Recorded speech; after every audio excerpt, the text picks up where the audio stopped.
um feedback interior dentro da loja, né? É uma coisa fantástica, né? De aprendizado mesmo. Sim. Porque os erros que acontecem ali são os erros de um público muito específico, que é o seu público, né? Sim. Quem é essa pessoa? Hoje a gente é muito focado e é bem especialista, eu diria, no segmento premium de alto luxo e de super esportivos. Uhum. Porém, a gente atua eu não falaria assim só nesse segmento. Uhum. É bem grande a variedade de automóveis que a gente vende. O leque de carros ele é bem grande, desde automóveis mais acessíveis até automóveis extremamente exclusivos de um Dá um exemplo de um preço, automóvel acessível, porque às vezes... Um automóvel acessível que eu falo que a gente trabalha na loja, por exemplo, um Toyota Corolla, uma Hilux, uma Tiguan, um Mini Cooper, um Honda HR-V e tudo. É raro ter na loja, mas às vezes a gente tem. O meu cliente, que às vezes ele consome um carro de 1 milhão, 2 milhões, 3 milhões, ele também consome esse produto. Mas a gente tem outros clientes também que são consumidores desse produto, que nada impede que eles passem a ser consumidores desses produtos premium que a gente trabalha, que é o nosso foco. Não apenas pelo poder aquisitivo momentâneo, mas por despertar o interesse. Eu falo que é muito relativo você definir o seu comprador, o meu cliente. Ok, para ele comprar um carro de 1, 2, 3 milhões, ele tem que ter um poder aquisitivo legal? Tem. Mas não quer dizer que ele pode ter esse poder aquisitivo, sim, e não ser o consumidor desse carro super premium ou desse carro muito caro. Eu falo que eu aprendi isso muito, eu demorei para entender, e foi um dos principais aprendizados que eu tive, que realmente virou minha chave para o atendimento e para o desenvolvimento do meu negócio.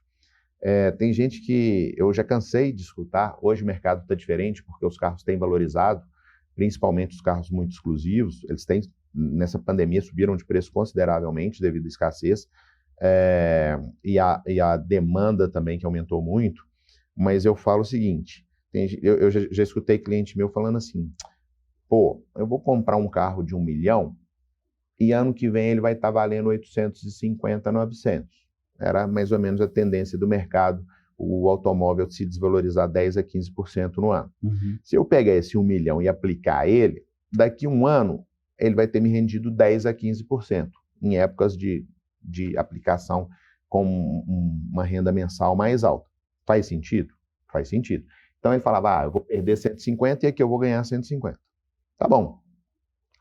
Mas não é que você vai perder 150. Você tem que ter, aí vai do cliente que eu te falei. Qual que é o motivo dele comprar um automóvel de 1 milhão de reais, 2 ou 3, ou que seja de 100 mil, 200 mil, que qual é o proporcionalmente motivo? Se desvalorizam. Aí eu te pergunto, eu tenho a resposta. Tem gente que compra o carro de 1 milhão. Tem gente que compra um quadro de 1 milhão. Tem gente que compra um relógio de 1 milhão. Um anel de 1 milhão. Tem gente que compra um anel de 1 milhão, uma bolsa de 1 milhão, um barco de alguns milhões, uma aeronave de alguns milhões, um helicóptero de um cavalo de alguns milhões. Então, às vezes, para uma pessoa, não justifica se dar 1 milhão em um automóvel. E às vezes ela gasta 1 milhão para viajar, o marido, a esposa e 2 filhos.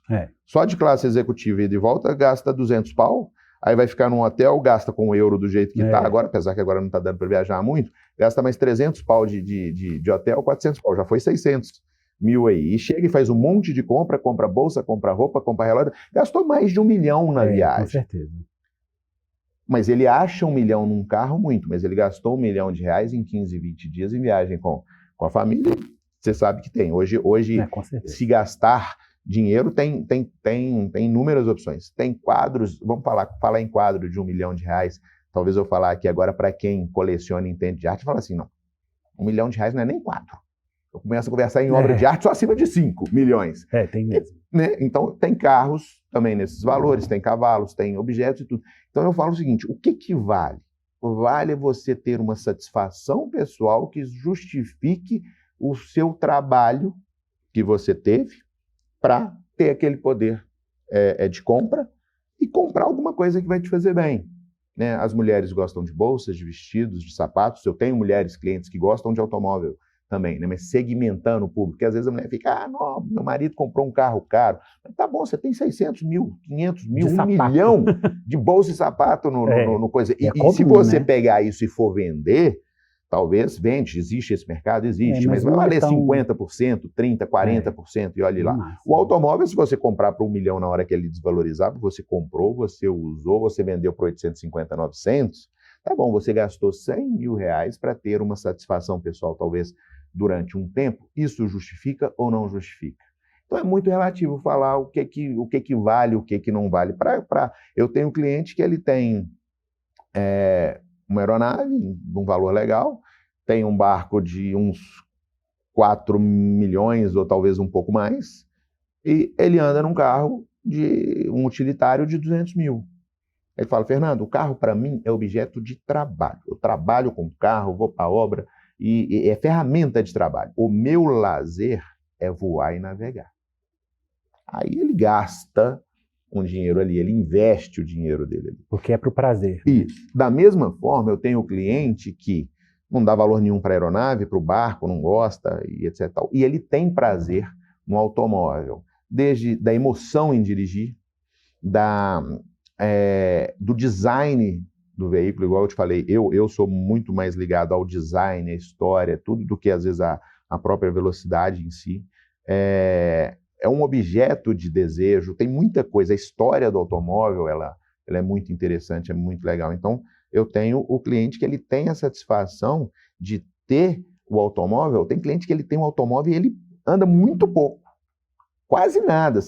Muita gente pergunta, por que o carro está vendendo com 500 quilômetros? Não, tem 2 anos que ele tem esse carro, e o carro está com 500 quilômetros, porque ele tem, às vezes, vários carros. Às vezes só de ter o carro é uma conquista, é uma satisfação pessoal. Eu tenho cliente que fala assim, Fernando, eu tenho prazer em chegar em casa e ver o carro na garagem. Tem uma garagem legal, gourmet, recebe os amigos, e o carro está lá, como se fosse uma obra de arte. E é uma obra de arte da engenharia, da tecnologia, do design, automotivos. Então, às vezes, igual tem um que está com uma obra de arte, uma tela linda, maravilhosa na sala, às vezes o outro está com uma obra para ele, é uma obra de arte da mecânica na garagem, e nem usa tanto, ele tem o prazer de falar assim, ok, eu gosto, é legal, e anda num carro normal no dia a dia. Então é muito difícil você definir o que que gera, que faz com que cada um consuma ou o automóvel, ou a aeronave, ou a embarcação, ou o relógio, o brilhante, a joia, a viagem. Eu gosto muito de viajar. Eu falo que, né, você viaja, você até muito para atualizar do que está acontecendo no mundo, né, para poder ter experiências, conhecer novas culturas. Eu gosto muito. Então tem gente que fala, não, mas você viaja muito, você gasta muito dinheiro. Eu falo, não gasto. Eu invisto, porque eu volto com tanta ideia interessante, e eu trabalho e dá uma renovada, dá uma descansada, e volto com um gasto tão grande, que o que eu produzo nos 15 dias pós toda viagem que eu faço, a viagem fica paga. Então eu falo que ela não, para mim não custa, é retorno de investimento.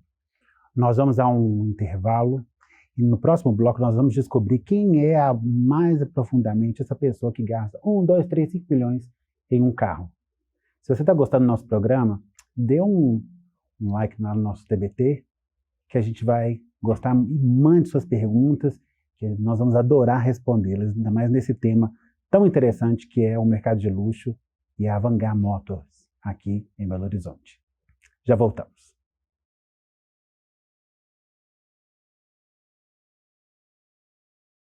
Olá, voltamos aqui com o Fernando Durão, da Vanguard Motors, e ele tem muitas histórias para contar aqui sobre essa clientela exclusiva e que, na verdade, busca o que todo cliente de todo o bom produto busca.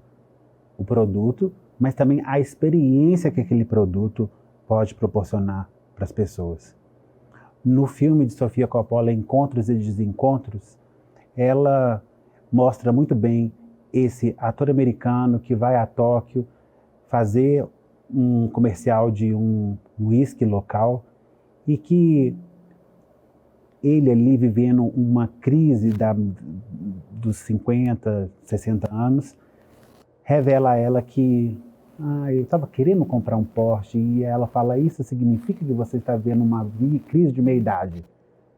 E eu acho muito engraçado isso, porque o Porsche, principalmente depois da pandemia, assim, começou na Grécia, é um lugar que as pessoas consomem muito Porsche, e que depois ficaram muito endividadas por causa do Porsche, mas mesmo com toda a dificuldade da pandemia, quiseram se ater ao Porsche, é um dos primeiros pagamentos que eles fazem quando recuperam o seu poder de compra. E eu queria saber de você, Fernando, alguma coisa que você tem aí a nos contar sobre quem é esse cliente que gasta 2, 3, 5 milhões em um carro? Isso é muito interessante, principalmente eu apurei mais essa leitura nesse período durante a pandemia, porque eu passei por várias experiências na loja de feedbacks de clientes que compraram um carro, e que tem muitas histórias extremamente bacanas. E clientes compram carros da pandemia, sim? O mercado na pandemia aqueceu absurdamente. Que Por coisa, vários fatores, depois eu até te explico quais esses fatores. Muita gente liga que quem compra um carro caro, ou né, um carro de uma escuderia famosa, um carro que às vezes é bem exclusivo, quer comprar para chamar atenção, mas nem sempre é desse jeito. Então, quem busca uma Ferrari, uma Lamborghini, um Porsche, uma McLaren, um Aston Martin, tudo, tem todo um porquê atrás disso, que é muito mais do que a grande maioria das pessoas que acham que a pessoa está comprando só pela ostentação ou por chamar atenção.